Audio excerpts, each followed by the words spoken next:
Buenas noches, amados hermanos y amigos.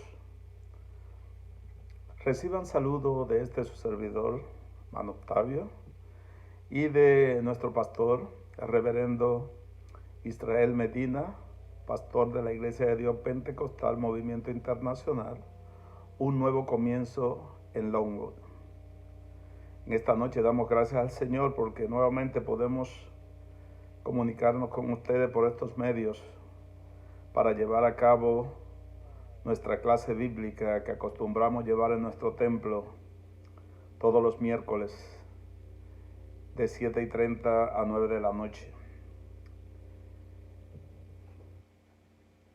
En esta noche vamos a continuar con nuestro estudio bíblico utilizando nuestro leccionario pentecostal.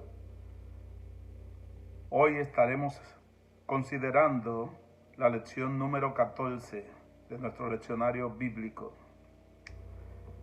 Las herramientas que necesitan es una Biblia, el leccionario para los que lo tengan, que no lo tengan pues pueden usar la Biblia y abrirla en el capítulo 1 de Primera de Pedro. En ese capítulo estaremos resumiendo y llevando el pequeño estudio que tendremos en esta noche. Así es que vamos a partir de ahí en adelante para que todos puedan participar desde su hogar. La base bíblica que estaremos considerando, como les dije, está en Primera de Pedro 1, del 1 en adelante, versículo 1 en adelante. Cuando hablamos de Primera de Pedro o de las epístolas universales o generales, este libro está dentro de la categoría de las cartas universales o generales, o epístolas universales o generales. Se le llama así porque están dirigidas a la iglesia en general, la iglesia tanto de aquel tiempo del siglo I como la iglesia de todas las generaciones que han pasado, de todos los tiempos, ¿verdad? Son cartas de consejo a la iglesia, momentos de prueba para mantenerse firme en los caminos del Señor, que ayudan al creyente a mantener su fe firme en los caminos del Señor. Las cartas generales o universales son diferentes a las cartas paulinas o a las epístolas del apóstol Pablo, ¿verdad? Ya que Pablo escribió a iglesia en particular, a iglesia específica en particular. En cambio, estas cartas, estas 7 cartas, pues están dirigidas a la iglesia como tal, a los creyentes en todas partes, ¿verdad? Los creyentes en Jesús. Vamos a el tema que tenemos, que estaremos considerando en esta noche. Dice, sed santos en toda manera de vivir. Sed santo en toda manera de vivir. Esta primera carta fue escrita en el año 62 o el año 64 de nuestra era, nuestra época cristiana, después de Cristo. Dice que probablemente Pedro escribió esta carta desde Babilonia, estando en Babilonia. Fue dirigida a los creyentes despatriados, como dice ahí, expatriados, o la diáspora que existía en esos momentos en que fue escrito. Los hermanos que estaban en el Ponto, en Galacia, en Capadocia, Asia y Bitinia, las 5 provincias que existían en el Asia Menor. Pedro se presenta aquí como el autor y el remitente de esta carta. Y los 5 grupos que existían en las provincias antes mencionadas son los destinatarios a los que se le escribe o se le dirige esta carta en particular en esos momentos. Es probable que debido a la persecución desatada por Nerón, el emperador Nerón en aquellos tiempos, a mediados del siglo I, fue una de las más terribles persecuciones que tuvo la iglesia y los creyentes en Cristo. Además de eso, las burlas y las amenazas que eran sometidos todos los cristianos que existían en aquellos tiempos, que profesaban o confesaban que eran creyentes de Jesús. Muchos creyentes tuvieron que emigrar a muchas de estas provincias que hemos mencionado por el miedo que tenían a perder su vida, y la fe de algunos estaba mermando, porque ellos esperaban que Cristo retornara a la tierra. Tan pronto se fue, pues esperaban que regresara nuevamente, y ese no era el propósito. El propósito era que la iglesia creciera y la gente creyeran en Dios y aceptaran a Jesucristo como el Hijo de Dios. Muchos de ellos llegaron a pensar que Dios los había abandonado, que ya Dios se había olvidado de ellos. Otros decidieron quedarse en aquellas provincias, en aquellos lugares, no regresar a Jerusalén, aun los que habían salido del cautiverio en Babilonia o del cautiverio sirio, también decidieron quedarse por aquellos lugares. El punto es que la diáspora eran bastante los que habían creído en Cristo, que habían viajado a Jerusalén en un momento dado, habían creído en Cristo, le había llegado la palabra y estaban allí tratando de sobrevivir con su fe puesta en Jesús a pesar de la persecución. Por tal razón, el tema principal de esta carta de Pedro a estos hermanos de la diáspora es el sufrimiento. Va dirigida a aliviar el sufrimiento o a que sea más llevadero por medio de la fe y de la confianza que debe tener el creyente en Dios. Pedro le enfatiza a esos hermanos en ese lugar la importancia que tiene para Dios que nosotros aprendamos a vivir en santidad y obediencia delante de Dios, haciendo la voluntad de Dios. No la vida de pecado que escoge el hombre sin Dios para vivir, sino una vida ordenada delante de Dios.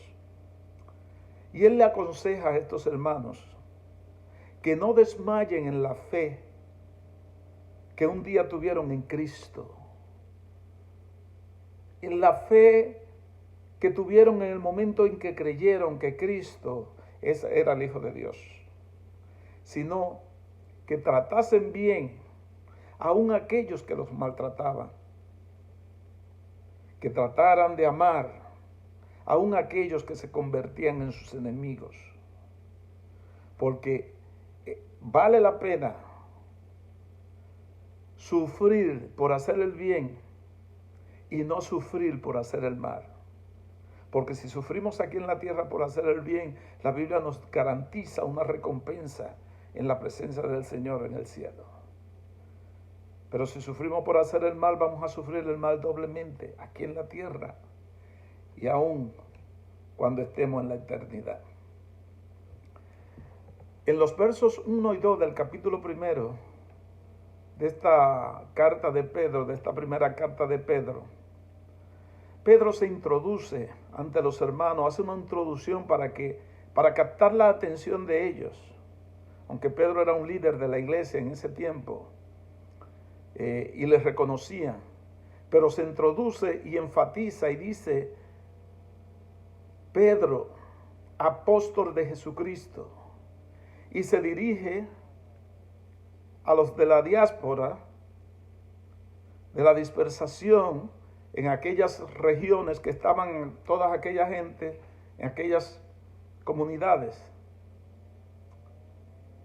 Pero aquí Pedro reclama para sí el apostolado. Y pienso que él enfatiza en la palabra apóstol de Jesucristo para darle más fuerza y más autoridad a esa carta, ya que si decía que era un cualquiera, pues no le iban a hacer mucho caso, pero si decían apóstol de Jesucristo, sabían de quién estaba hablando. De un Pedro que sí anduvo con Cristo, que tuvo sus mejores enseñanzas en la vivencia que tuvo mientras anduvo en la tierra con Jesús. En el Nuevo Testamento, para uno ser apóstol, y oigan bien esto, porque hoy en día se ha cambiado tanto lo que está establecido en la palabra. Para uno ser apóstol, uno de los requisitos que tenía que tener era que tenía que haber caminado con Jesús durante todo su ministerio aquí en la tierra. Desde que Cristo fue bautizado por Juan el Bautista hasta que ascendió a los cielos después que resucitó de los muertos. Tenían que haber caminado, visto los milagros, todas las cosas que Jesús hizo mientras estuvo aquí en la tierra, para ser considerado apóstol de Jesucristo.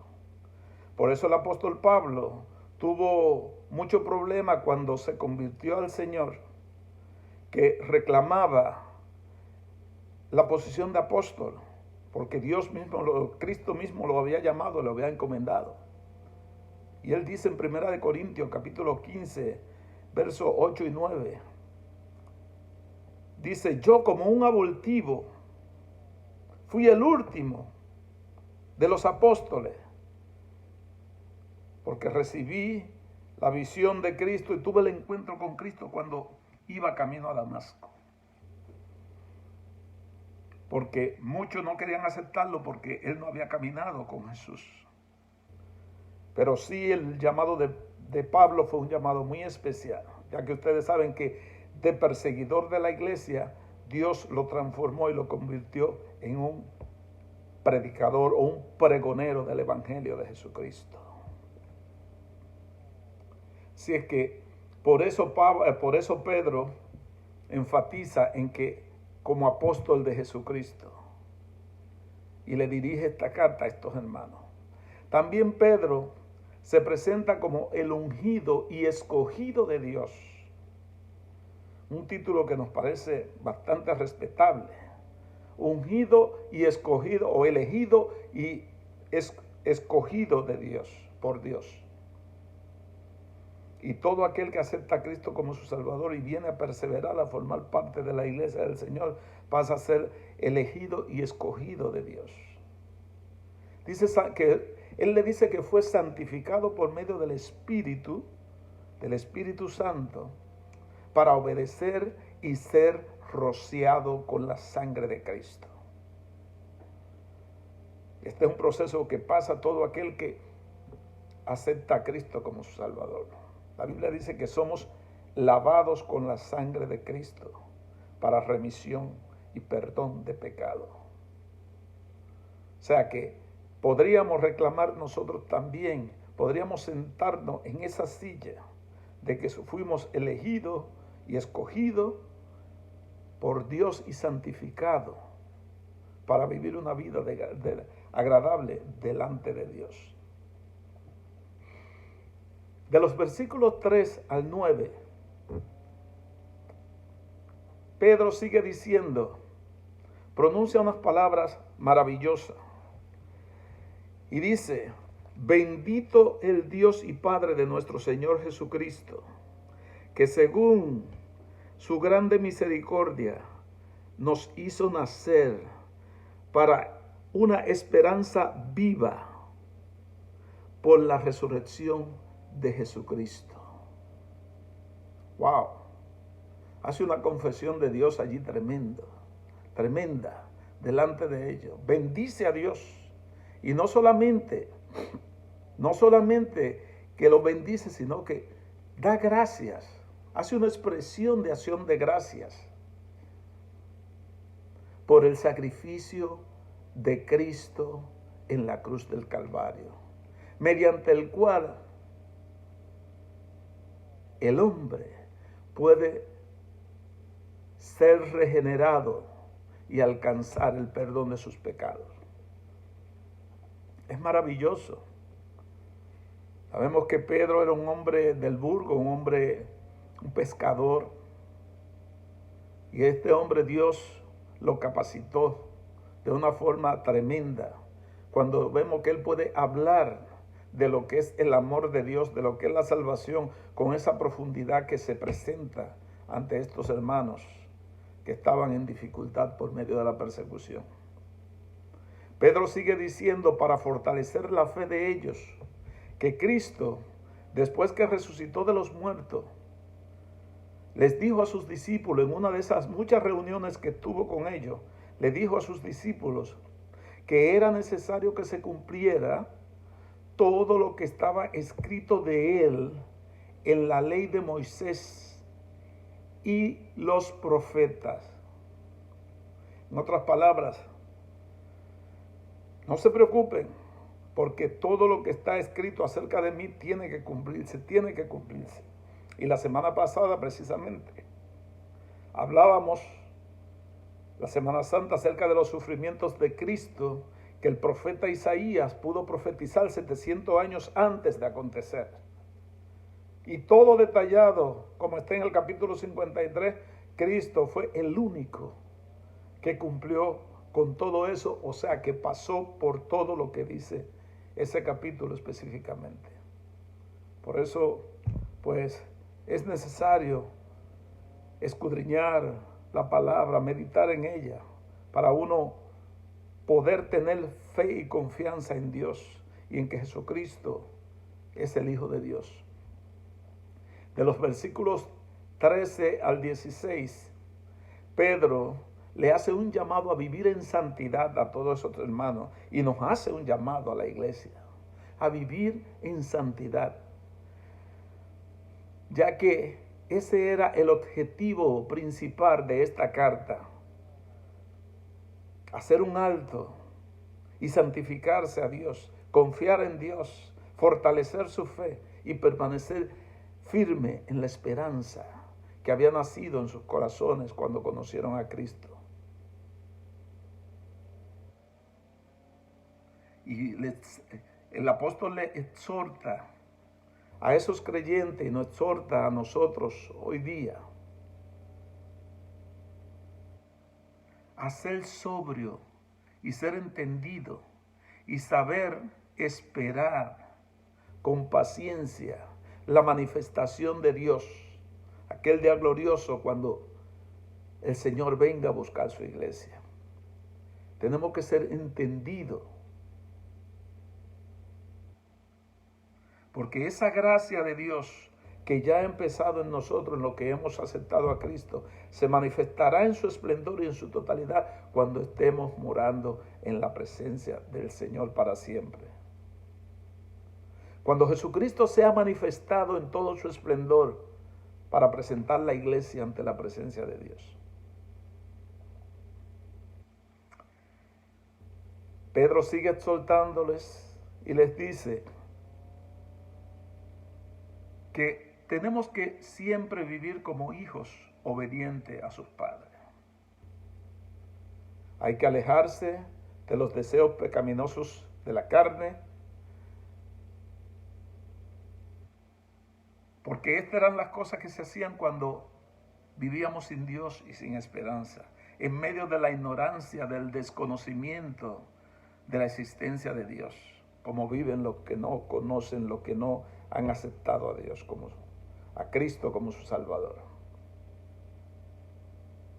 Esta gente vive sin Dios y sin esperanza. Por eso lo alcanzamos a ellos también, para que también puedan creer, porque es necesario que todos crean en Dios como el único Dios verdadero. Y estos deseos de la carne que batallan contra la voluntad de Dios continuamente, Dios dice claro en su palabra: sed santo, porque yo soy santo. Dios quiere que le imitemos haciendo las cosas buenas que agradan a Dios. no haciendo las cosas que desagradan a Dios. Cuando el ser humano acepta a Cristo como su Salvador personal, dice que viene y comienza un proceso de santidad, de santificación. O sea, comienza a vivir en santidad y comienza un proceso de santificación. Y ese proceso incluye alejarse de todos los pecados del mundo para vivir una vida agradable delante de Dios. Dios, desde antes de la fundación del mundo, tenía ese plan de salvación.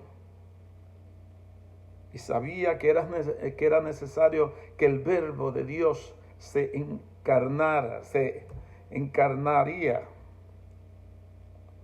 para redimir a la humanidad que estaba caída de la presencia de Dios. Pero en su sabiduría, Dios esperó el tiempo oportuno para enviar a su Hijo a rescatar la humanidad que estaba sin Dios y sin esperanza. Esta semana pasada recordábamos ese evento maravilloso, aunque triste, pero que demostró el amor de Dios para con nosotros, en que Jesús vino a la tierra a ofrendar su vida por el perdón de los pecados de la humanidad, de todo el que crea, porque el que no cree no tiene participación, pero tiene la oportunidad de creer y de ser parte también de lo que hemos recibido, esa promesa de parte de Dios. Con esto Pablo quería animar la fe, fortalecer la fe de estos hermanos, y quiere fortalecer la fe tuya y la fe mía. Aquellos estaban viviendo en tiempos de pruebas terribles. Nosotros también estamos pasando por pruebas duras en estos tiempos, pero nuestra fe tiene que ser fortalecida.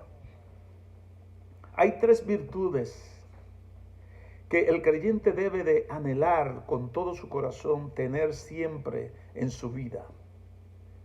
La primera es la fe.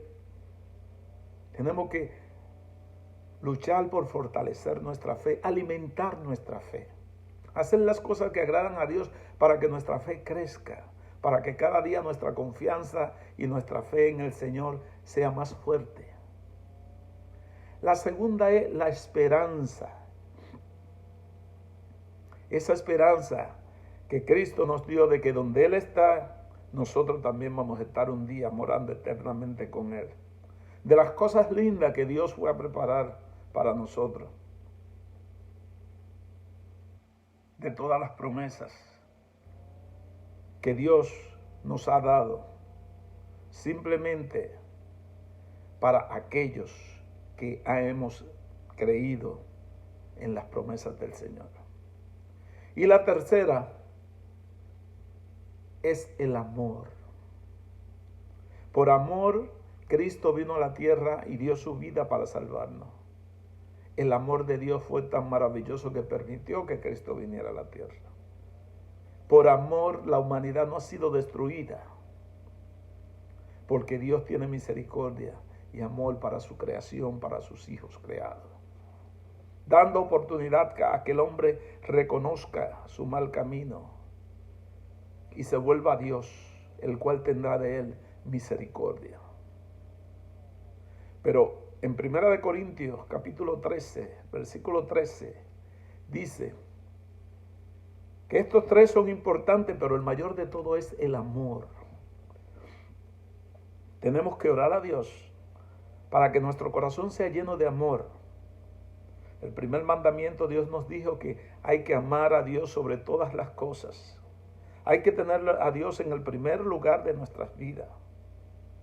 Pero también Jesús dijo, y a tu prójimo como a ti mismo. No podemos permitir que en nuestros corazones entre el odio, la maldad, el engaño, la mentira, todas aquellas cosas que llevan al hombre a la destrucción, sino que tenemos que permitir que el amor en nuestros corazones cada día sea más grande por nuestros semejantes, por los que conocemos y aún aquellos que no conocemos. Tenemos que obrar con amor, hacer el bien, que a eso hemos sido llamados de parte de Dios. Estas tres cosas deben permanecer para siempre presentes en nuestras vidas. Orar a Dios, que si carecemos de alguna de ellas, Dios nos las dé, pero deben de estar presentes en nuestras vidas. Esta carta también se adapta a la iglesia del siglo XXI en la época que nos ha tocado vivir. El llamado sigue latente a todos los creyentes y aún aquellos que no han creído, a que tenemos que buscar a Dios hoy más que nunca, porque sabemos que la profecía acerca de la venida de Cristo está cerca. Somos peregrinos en esta tierra, solamente estamos aquí por un poco de tiempo. Así que no podemos aferrarnos a la vida. Sí tenemos que aferrarnos a la promesa de vida eterna que Dios nos ha dado a través de Jesucristo. Jesús le dijo a sus discípulos: en el mundo siempre van a venir momentos difíciles y van a tener aflicción. Pero no tengan temor, no tengan miedo. Solo confíen en mí, porque yo ya he vencido al mundo. Evangelio según San Juan, capítulo 16, versículo 33. Tenemos que confiar hoy más que nunca, hermano. En los tiempos en que vivimos, nos ha tocado vivir momentos duros, este tiempo que estamos pasando ahora, una prueba fuerte. Pero tenemos que seguir agarrados de Dios, con nuestra fe, nuestra esperanza, nuestra confianza, cada día más firme en el Señor. Dios ha permitido que todos los que pueden estar en su casa tengan un momento para meditar y aferrarse a las promesas del Señor. Si es que hasta aquí concluimos el estudio de esta noche. Para la semana que viene vamos a estar hablando sobre el capítulo 2 de esta misma carta de Primera de Pedro. Vamos a continuar con lo que él le sigue diciendo a la iglesia, con el propósito de que nos mantengamos firmes en los caminos del Señor. Así es que exhorto a los hermanos a que lean el capítulo 2 para que vayamos más o menos, para que me ayuden a resumir, ya que no podemos mencionar todos los versículos en detalle, sino que resumimos el propósito por el cual Pedro dijo estas palabras y se la dedicó a la iglesia de todos los tiempos. Así que Dios le bendiga, Dios le guarde y nos vemos la semana que viene.